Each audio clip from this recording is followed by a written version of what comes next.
In 1829, a simple bed of sand and gravel began purifying London's drinking water, removing up to 99% of bacteria, with no electricity, no chemicals, and no moving parts. It cost almost nothing to build and nothing to run. Cities across the world adopted it. Then we replaced it, not because it failed, but for reasons that say far more about us than about the water. A handful of sand and gravel, arranged in careful layers, became the foundation for one of the world's most reliable ways to make water safe. In the early 19th century, engineers like James Simpson and Robert Thom realized that when water moves slowly through a deep bed of sand, typically 0.8 to 1.2 meters thick, something remarkable happens. The top layer forms a thin living film called the Schmutzdecke, made up of bacteria, protozoa, and microscopic life. Over just a week or two, this biofilm matures into a self-sustaining filter, quietly consuming organic matter, trapping pathogens, and breaking down contaminants as water seeps through. Beneath the biological layer, each successive stratum, fine sand, medium sand, then gravel, plays its part. Fine sand captures suspended solids, while the gravel base supports the structure and keeps flow steady. The water moves so slowly, about 0.1 to 0.2 meters per hour, that particles and microbes have no chance to slip through. Laboratory tests and municipal records from London, Boston, and Hamburg confirm the effect. More than 99% of bacteria, protozoan cysts, and visible particles are removed without chemicals or electricity. Turbidity drops from muddy to crystal clear. Pathogens like Giardia and Cryptosporidium are physically strained out, while bacteria are consumed or outcompeted by the thriving community in the Schmutzdecke. This system needed only gravity, no pumps, no moving parts, and almost no cost once built. Yet it delivered water that met or exceeded the standards of the day. For decades, cities and villages trusted these sandbeds to protect public health. The story of how such a simple, passive process could yield such powerful results is a reminder that sometimes the most effective solutions are also the most humble. In towns and cities before the rise of modern plumbing, the fireplace was more than a symbol of home. It was the engine of warmth for everyone inside. Open hearths, often set in the center of a great hall or along a main wall, produced a focused plume of heat. The fire's output created a zone of comfort, but its reach was limited. Measurements from reconstructed medieval hearths show that the temperature near the flames could soar, but the warmth faded sharply beyond 3 or 4 meters. Anyone working as a fire steward, responsible for tending the blaze and rationing fuel, knew exactly where to sit if you wanted to thaw frozen fingers. The arrival of enclosed chimneys in the 12th century changed the equation. Instead of letting smoke drift through rafters and out a hole in the roof, brick or stone chimneys pulled fumes up and away, making indoor air far more bearable. The basic principle stayed the same. Heat was delivered to a specific spot, not the whole building. These targeted fireplaces made it possible to create pockets of livable space within vast, cold stone shells. The rest of the hall might remain chilly, but within arm's reach of the hearth, the difference was dramatic.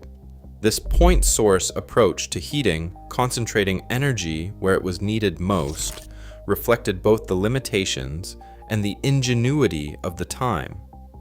Instead of fighting to warm every corner, builders and residents focused on creating small islands of comfort. It was a strategy shaped by necessity, fuel supply, and the physics of stone and fire, setting the stage for later innovations in managing indoor climate. Stone walls alone could not make a hall feel habitable through winter. Craftsmen learned to add a second, softer skin to these cold interiors, layers of textiles and carved wood. Heavy wool tapestries, hung from iron hooks or wooden rails, covered bare masonry with scenes of hunts, saints, or swirling vines. But their purpose went beyond display. The dense weave of a tapestry, with an R value near 0.2 square meters Kelvin per watt, slowed the escape of precious warmth. Air trapped between fabric and wall acted as an invisible buffer, cutting drafts and dampening the chill that radiated from stone. Timber paneling offered a different kind of insulation. Oak boards, often tongue and groove or carved in geometric patterns, lined the lower walls of great rooms and private chambers. This cladding didn't just add visual richness, it reduced radiant heat loss by as much as 25% compared to bare stone, according to measurements in surviving manor houses. Where tapestries softened and absorbed, wood reflected warmth back into the room, making the air near the walls noticeably less frigid on cold nights. Guilds of weavers and joiners took pride in these installations, calibrating thickness and placement for maximum effect. In some castles, records show that the cost of textiles and paneling rivaled the expense of imported firewood. Together, these soft layers created a microclimate, an envelope of comfort that made life possible in spaces otherwise shaped by defensive necessity. The result was not just decoration, but a passive system that conserved every bit of heat, turning cold stone into a livable core. Households didn't just rely on architecture to survive the cold, they relied on their own routines. Each morning, as daylight crept through narrow windows, the first footsteps echoed across stone floors. The fire steward would rise before dawn, coaxing embers back to life and rationing the day's fuel, always mindful that every log counted. Nobles and servants alike learned to follow the heat, gathering close to the hearth for breakfast or work, then shifting to sunlit chambers as the day brightened. When the fire's reach faded, people migrated from cavernous halls to smaller, better insulated rooms, shutting heavy doors behind them to trap precious warmth. The daily movement through a manor wasn't random, it was a carefully choreographed response to the limits of fire and stone. At dusk, shutters were latched and tapestries drawn tight, sealing off drafts. Evenings brought everyone back to the great hall, or a private chamber, where the last of the fuel was burned with care. Historical records from English and French estates describe strict schedules for opening and closing rooms, with staff assigned to monitor fires, manage wood stores, and ensure that only the most used spaces stayed warm. This rhythm shaped not just comfort, but the entire pattern of life indoors. Meals, gatherings, and even sleep were arranged around the reach of the flame. The household's efficiency depended less on the thickness of the walls than on the discipline of its people, adapting, conserving, and moving in step with the fire. In these habits, human agency became as important as any architectural innovation. Thermal imaging and building energy audits revealed just how much fuel was saved by targeting heat where it mattered. Comparing medieval cordwood accounts with modern full building simulations, the numbers are striking. Heating only the hearth zone used as little as 1/5 the wood required to maintain the same temperature across an entire hall. When researchers mapped losses, they found that up to 60% of the heat in a poorly insulated roof simply drifted away, never warming a soul. By focusing energy on lived-in spaces and layering insulation with textiles and wood, medieval households slashed their fuel needs without even knowing the term efficiency.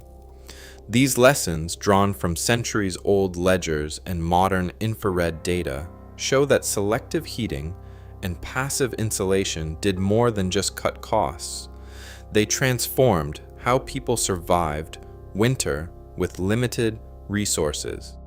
Today's high-mass homes, built from rammed earth, thick timber, or insulated concrete, quietly echo the lessons of old stone halls. These walls do not just block wind or rain, their mass absorbs heat during the day and releases it at night, smoothing out temperature swings without constant energy input. Architects in Germany and Australia have revived these principles, designing houses that stay comfortable year-round using little more than sunlight and thermal inertia. In some projects, residents adjust their routines to match the building's rhythm, opening shutters for morning sun, closing them at midday, and shifting activities as rooms warm and cool.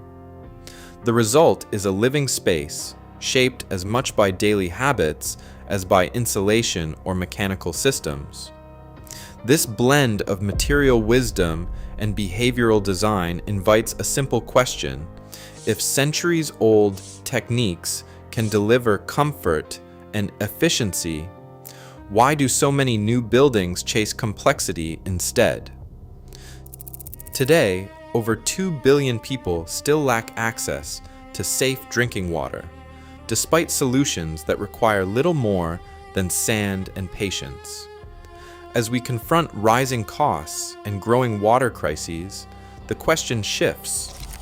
Do we always need complexity, or have we overlooked the power of simplicity? Share your thoughts below.